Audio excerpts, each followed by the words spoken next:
Olá, irmãos. A graça e a paz do Senhor Jesus, amém? Amém. Quero dar uma boa noite àqueles que nos visitam, àqueles que também nos acompanham através da live. Seja bem-vindo, essa é a PIB do Parque Boa Ventura.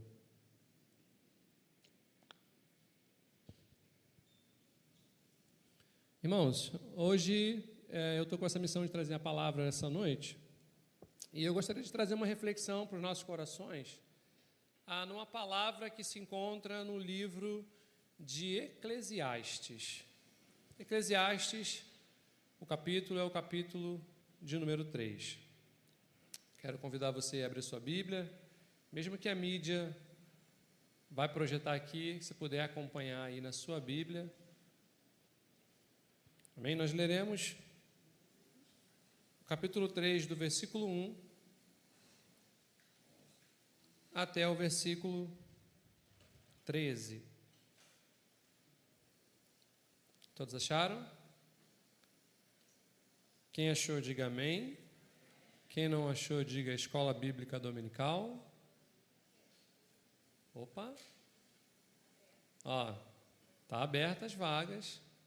Nunca cessam as matrículas. Amém? Diz assim a palavra do nosso Deus: tudo tem o seu tempo determinado, e há tempo para todo o propósito debaixo do céu. 2. Há tempo de nascer e tempo de morrer. Há tempo de plantar e há tempo de arrancar o que se plantou.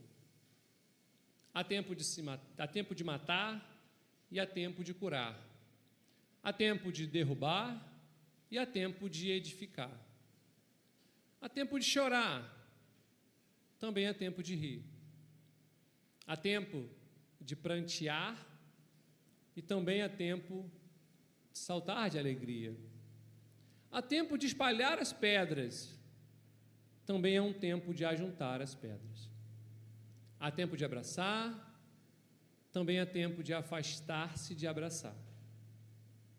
Tempo de buscar e também há tempo de perder. Tempo de guardar, também há tempo de deitar fora. Tempo de rasgar, também há tempo de coser. Há tempo de estar calado, também é um tempo de falar. Há tempo de amar e há tempo de aborrecer. Tempo de guerra e também tempo de paz. Que vantagem tem o trabalhador naquilo em que ele trabalha? Eu tenho visto o trabalho de Deus, o trabalho que Deus deu aos filhos dos homens, para com ele os afligir. Tudo fez formoso em seu tempo. Também pôs o mundo no coração deles, sem que o homem possa descobrir a obra que Deus fez desde o princípio até o fim. Já tenho conhecido que também não há coisa melhor para eles do que se alegrarem e fazer bem na sua vida. E também que todo homem coma e beba e goze do bem de todo o seu trabalho. Isto é um dom de Deus. Amém? A irmã orou por mim. Eu queria que você fechasse seus olhos, que eu quero orar por você essa noite. Senhor, nós somos gratos por Ti, ó Deus. Gratos porque essa é a Tua palavra, Deus. E a Tua palavra é viva e eficaz. Ela é mais penetrante do que qualquer espada de 2 gumes, Senhor. Ela penetra, de fato, na divisão que existe entre a alma e o espírito, afiada, apta para discernir os nossos pensamentos e as nossas intenções. Faça dessa forma nessa noite, Deus. Que o Senhor, Deus, possa conservar e controlar o nosso coração. Esquadrinha os nossos pensamentos e as nossas intenções nessa noite. Fala conosco, Deus, através da Tua palavra. É o que eu te peço em nome de Jesus. Amém. Amém, irmãos? Estamos diante do texto mais importante da palavra do Senhor. Um texto que começa falando sobre o tempo. E eu quero aqui discorrer um pouco acerca do que seria esse tempo. Há muito o que refletir acerca do tempo. A Bíblia fala da diferença de tempo entre o nosso tempo e o tempo de Deus. Muitos conhecem como sendo o tempo de Deus, Kairos, e sendo o nosso tempo, Cronos. Isso porque o tempo, ele não acontece da mesma maneira para mim e para você como acontece para Deus. As Escrituras Sagradas dizem que para Deus, um dia é como 1000 dias. E 1000 como se fosse um dia.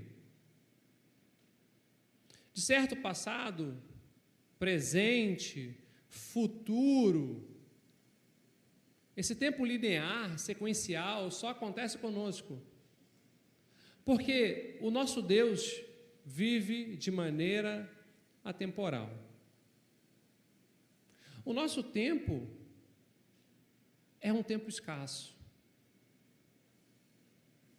Diz a palavra que a nossa vida é tão breve, ela é tão curta, que ela é assemelhada a um vapor. O que seria um vapor? Por um instante você vê uma água vaporizando e num instante ela se perde. A nossa vida, de tão curta e comparada com um vapor, diz as Escrituras também que não mais que 70 anos seria o suficiente, porque o que passar disso é apenas enfado. Ainda assim, para a gente, tempo é um grande desafio. Veja que nem mesmo 24 horas é suficiente para nós. Quantas pessoas não conseguem se organizar e viver esse dia de 24 horas? É um desafio. Estar no horário, estar nas atividades. O nosso tempo é tão corrido e o tempo cada vez mais é precioso. De certo que o tempo é um grande desafio. E me permita-me assemelhar essa história ou essa correlação do tempo com um pequeno trecho de um livro, de uma história de um personagem talvez conhecido de todos aqui, ou de muitos, de um jovem príncipe. Já citei ele aqui algumas vezes, o Pequeno Príncipe da história. Um pequeno jovem que surge do nada, viajando pelos planetas na cauda dos cometas. E em uma de suas viagens, ele chega num país, num planeta, melhor dizendo, em que se encontra um rei. Esse rei está só. Então, quando ele vê e percebe o Pequeno Príncipe, ele logo se alegra. Olha, veja, um súdito. E tentando fazer com que o pequeno jovem príncipe permaneça naquele local, ele então começa a lhe oferecer ministérios e concessões de desejo. E ele diz: você pode ser ministro da justiça. E o pequeno príncipe diz: quem eu irei julgar, se nesse planeta só tem o Senhor e eu? Ainda tentando que aquele pequeno jovem permanecesse naquele local, ele diz: peça-me um desejo e eu concederei. E o pequeno príncipe, que vem de um planeta tão distante, diz o poeta, de um planeta chamado B614, distante, lá no fim da galáxia, que não pode contemplar o sol, ele pede ao rei que ele pudesse realizar o seu desejo de ver um pôr do sol. E o rei, muito sábio, diz: se ele concedido o seu pedido, Veja o pôr do sol. Aonde está o pôr do sol? Disse o pequeno príncipe. Então o rei lhe disse: ora, é necessário que haja as condições. Ora, e quais são as condições? Ora, as condições apropriadas são por volta das 5:30. Porque não dá para ter pôr do sol ao meio-dia. Frustrado pela espera da realização do seu pedido, lá se vai o pequeno príncipe a outro planeta. O tempo é um desafio muito grande para nós. Porque ele não somente é breve para mim e para você, mas ele implica diretamente nas nossas ações, nas nossas reações. Essa história ilustra como que é desafiante esperar o tempo certo para as coisas acontecerem. Quantos de nós, amados, estamos gastando demasiado tempo em coisas, em projetos? Quanto tempo nós estamos gastando do nosso tempo para propósitos outros que tomam a nossa vida? No meio dessa grande divagação sobre o tempo, o grande Salomão está trazendo uma reflexão sobre a vida. É sabido, amados, que Eclesiastes é um dos livros que foi escrito pelo grande rei Salomão. Ele escreveu 3. Provérbios, Eclesiastes e Cantares. Há uma relação sabida por aqueles que estudam a Bíblia, em que há uma expectativa de que Cantares fora escrito do momento em que ele estava se relacionando com suas esposas. Nós sabemos que Salomão teve 1000 esposas, na verdade 700 esposas e 300 concubinas. É dito que Provérbios fora o livro em que ele escreveu no início da sua vida.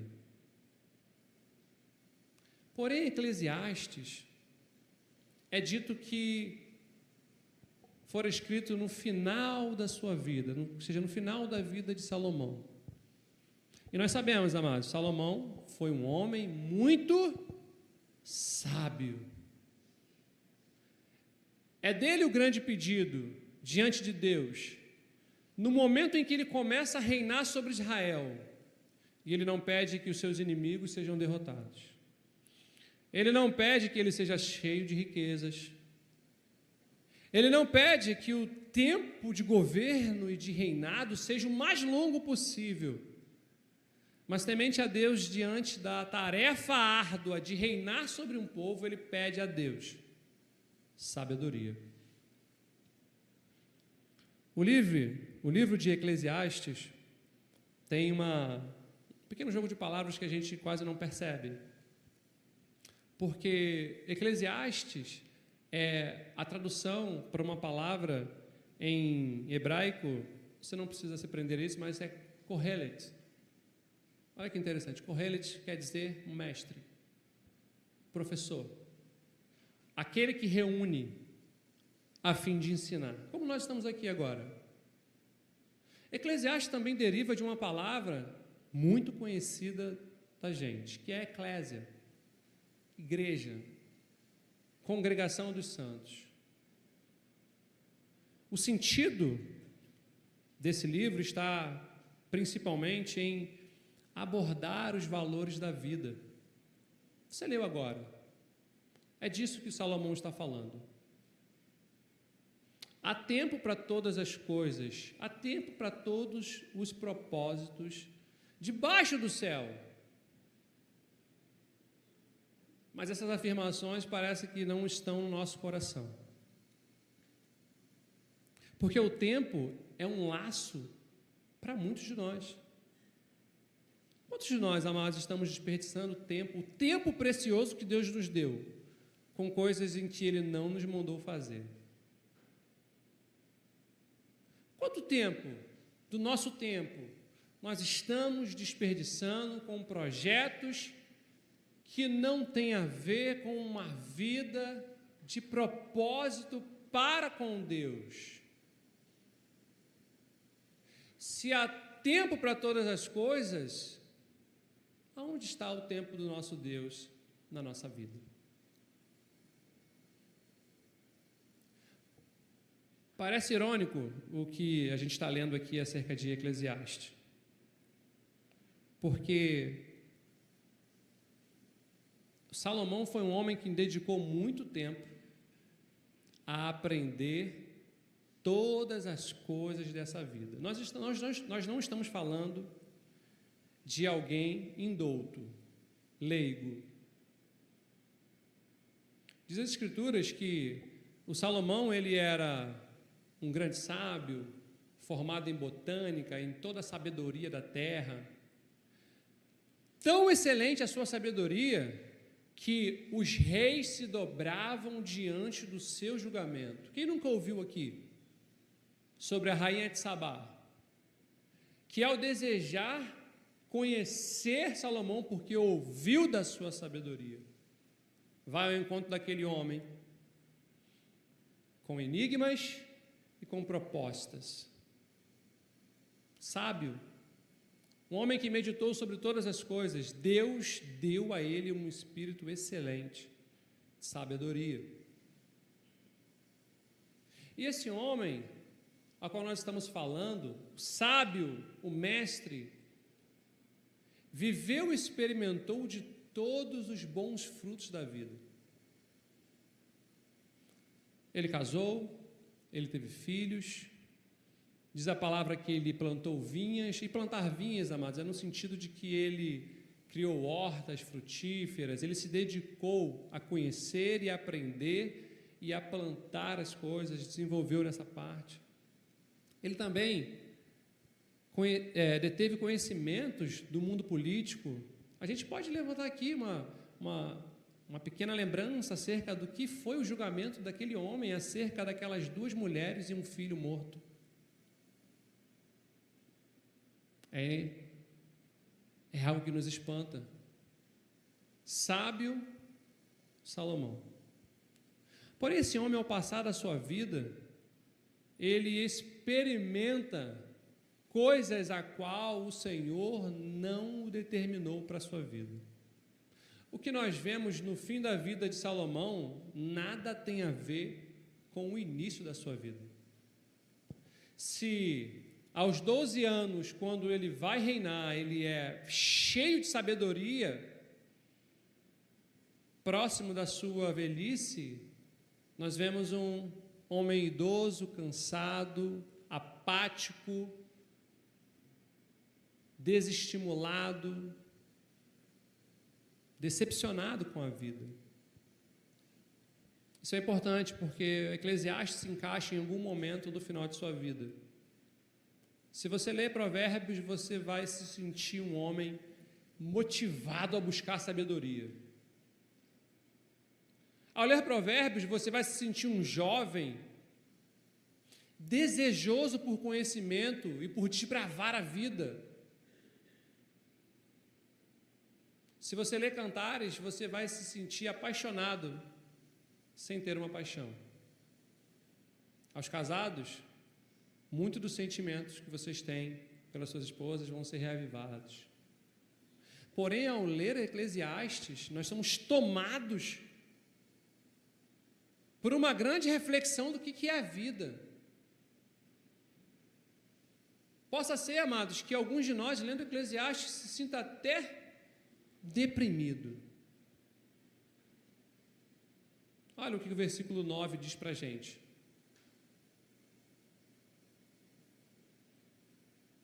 O que as pessoas ganham com tanto trabalho árduo? Essa é a palavra do Salomão, do mestre. Que as pessoas ganham com tanto trabalho árduo. Por que trabalhar? Que vantagem tem o trabalhador de todo o seu trabalho? E essa reflexão para Salomão está para a gente nos sentidos mais claros. A nossa vida é curta. O que adianta passar uma vida inteira gastando a maior parte do nosso tempo no trabalho?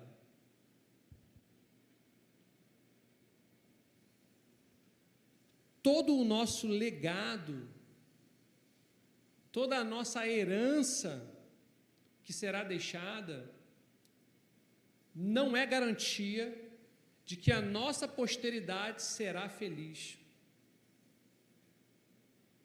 Ele também diz isso. Se você voltar um capítulo antes, a partir do versículo 18, eu vou ler para ganharmos tempo, ele diz assim, ó: passei a odiar todo o meu árduo trabalho debaixo do sol, pois deixarei para os meus sucessores tudo o que me esforcei para obter.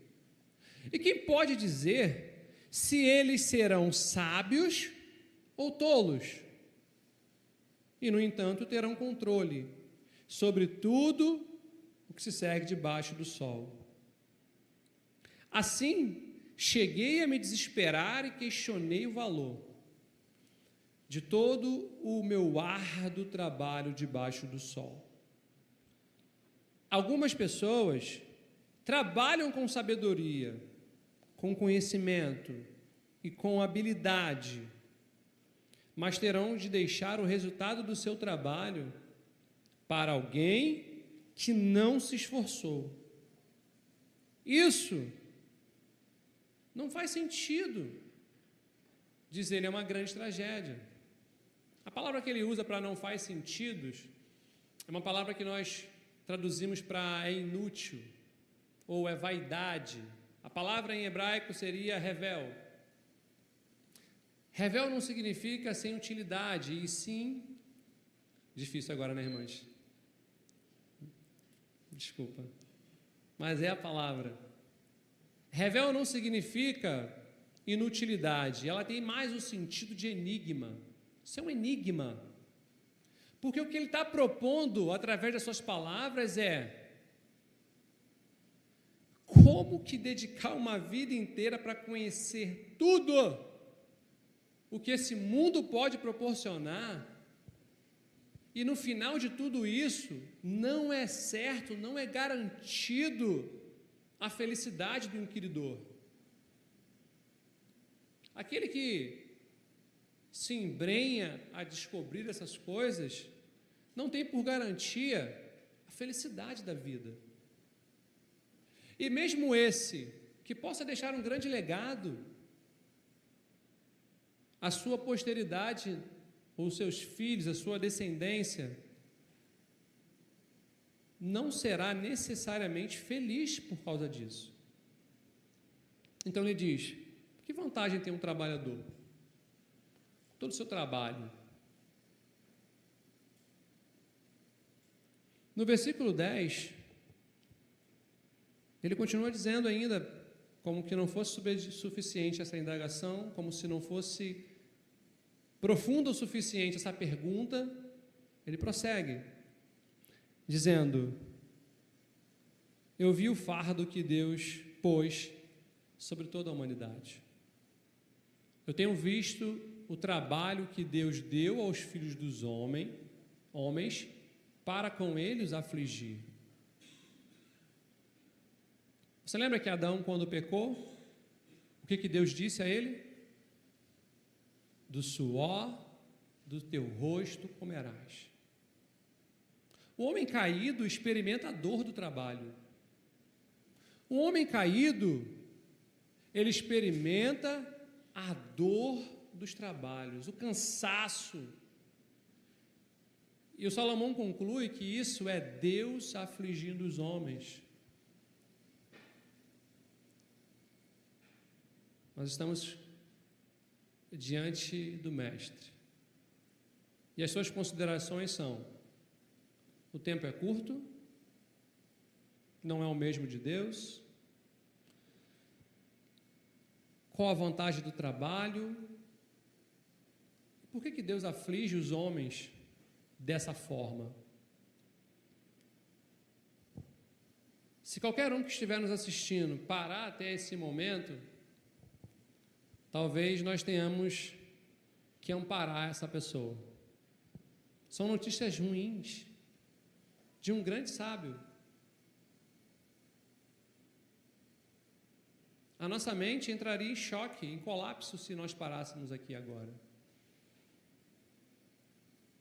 Mas mesmo esse homem, diante do cansaço de um grande trabalho,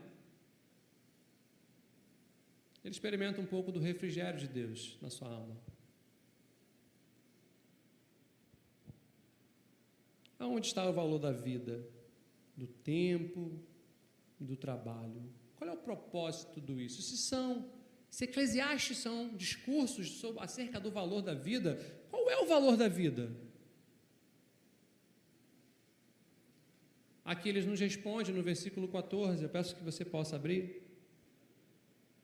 3,14, nós não lemos, mas ele diz assim, eu sei que Deus, tudo o que Deus faz é definitivo e não se pode acrescentar ou tirar nada.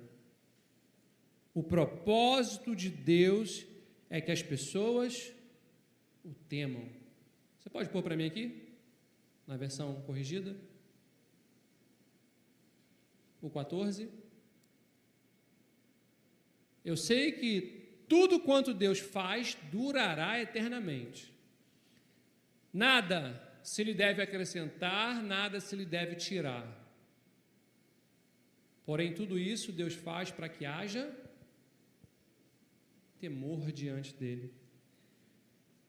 Temor não é medo, irmãos. O desejo de Deus não é que você tenha medo dele.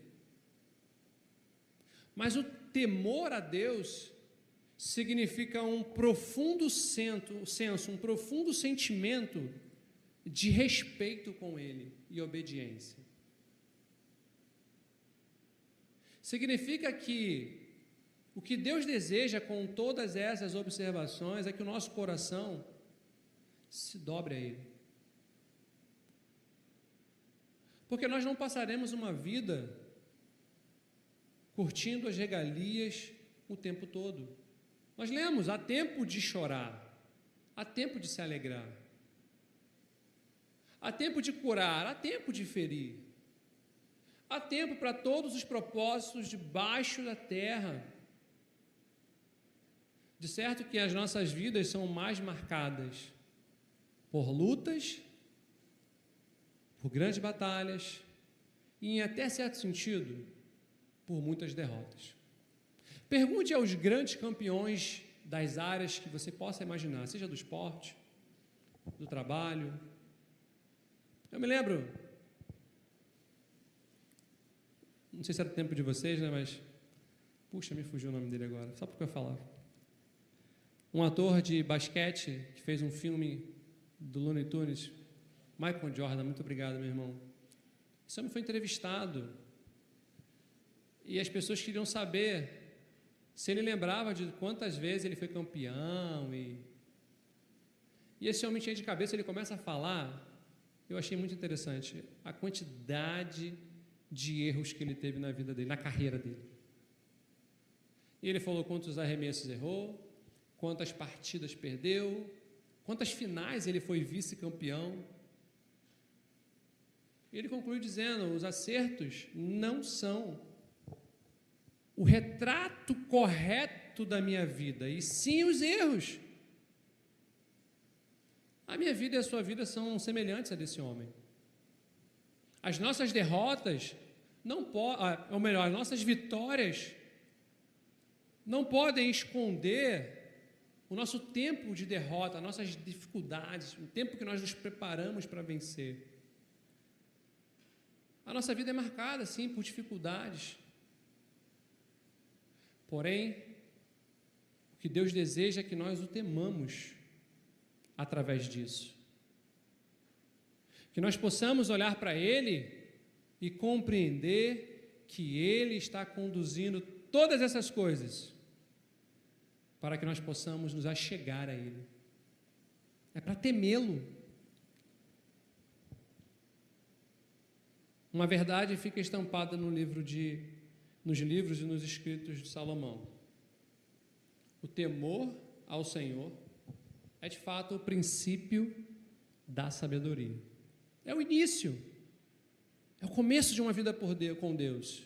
É você e eu temermos a Ele. Por isso que, se há um tempo para todas as coisas, amados, e de fato a palavra é de Deus e não nossa, onde está também um tempo de nós nos arrependermos?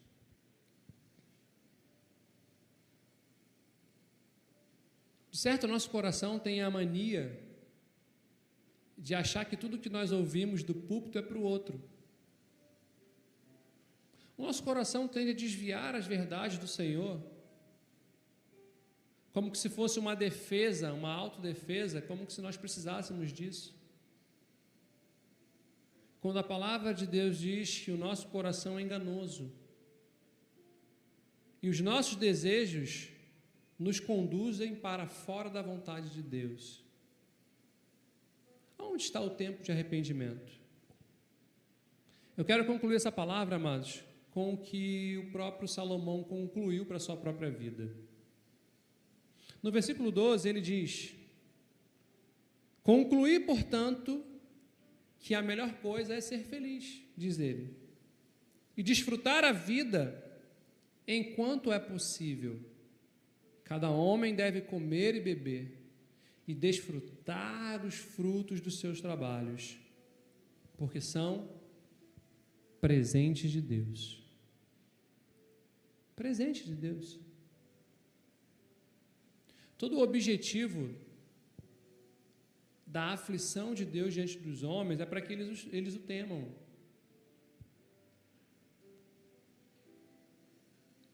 Quantos temem ao Senhor? Quantos de nós estamos gastando o nosso tempo em tantas coisas, amados, e colocando de lado o temor devido a Deus na nossa vida? Nós podemos usar, amados, o exemplo de muitas pessoas que estão trabalhando e conquistando, mas que chegam ao final do dia no seu lar e não conseguem ter a paz, que não conseguem ter um lar bem administrado, ainda que tenha recursos.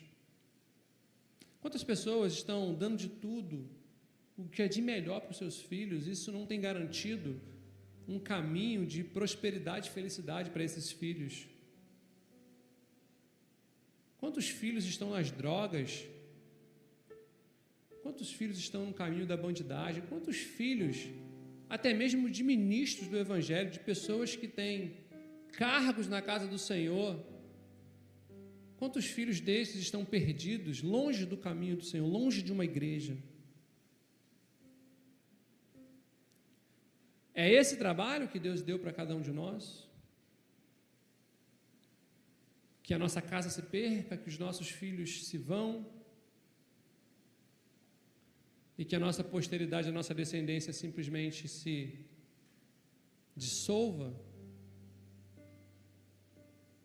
Não é possível, amados, ser feliz e desfrutar das coisas que Deus nos dá se nós primeiro não reconhecemos Ele.